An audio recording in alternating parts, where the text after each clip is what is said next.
Welcome to an indoor edition of Seriously Silly Hikes.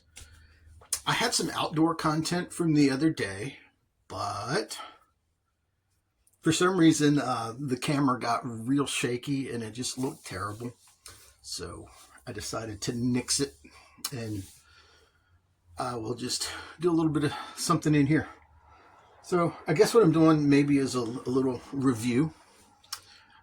I stopped along the top of the mountain the other day. I was on Allen Mountain in Shenandoah State Park, just outside of town. And what I did was I've been stopping and fixing a cup of coffee here and there, just along the hikes because it's fun to do. But this time I said, let me take a lunch with me. I bought these things a little while back, and it's like I really hope I like it because I have a lot of them. I think I ordered a case of 12, sight unseen, but knowing the things that I like to eat. This is the Mountain House Cheesy Pepperoni Pizza Bowl. That's right, it's pizza in a bag. And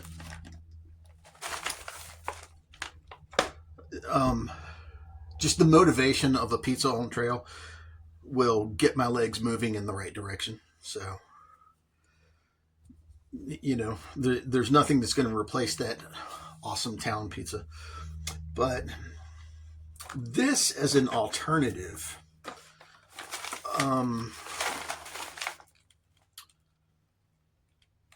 it wasn't bad. I was actually kind of surprised. What surprised me most was there was stringy cheese in it, and I was like, wow, that was kind of a surprise.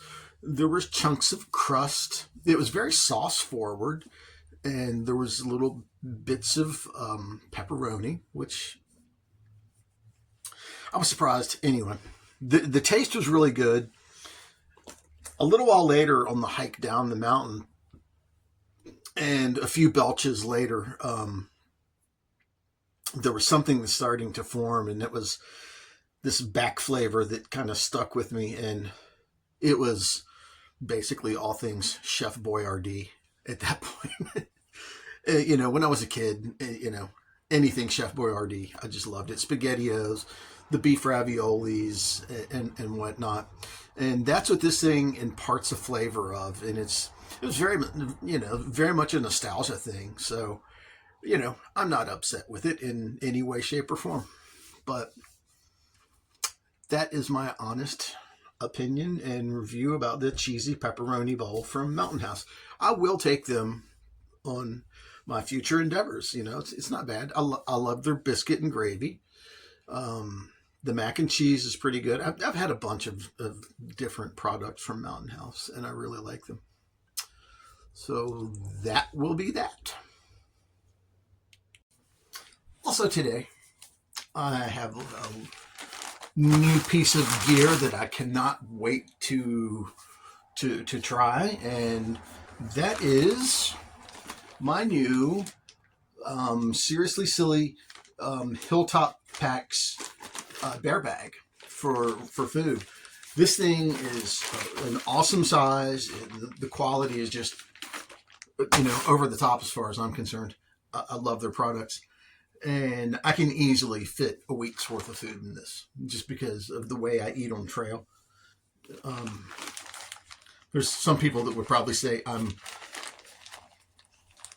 undershooting my caloric intake on trail, but I don't feel that way. Plus, I got enough around my midsection that I could feed myself for a few days anyway without food. And one of the things is I've always wanted a decent bear bag, so this I have.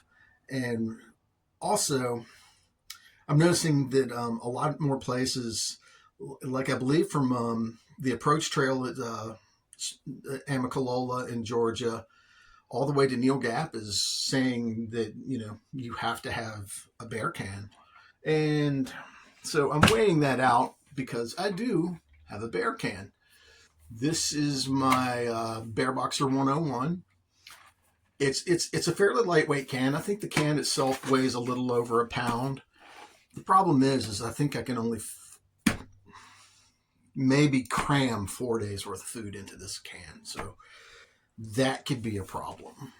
Because that's going to limit how long I'm on trail, when I have to get off, when I have to resupply. So, these are things to consider. So, but anytime, if I can pack 4 days worth of food in this, I'm going to have at least another day's worth of food in my bag for that day. So that's technically a 5th day option. And those are just a few things I wanted to share with you. My faithful 1 or 2 followers. You know who you are.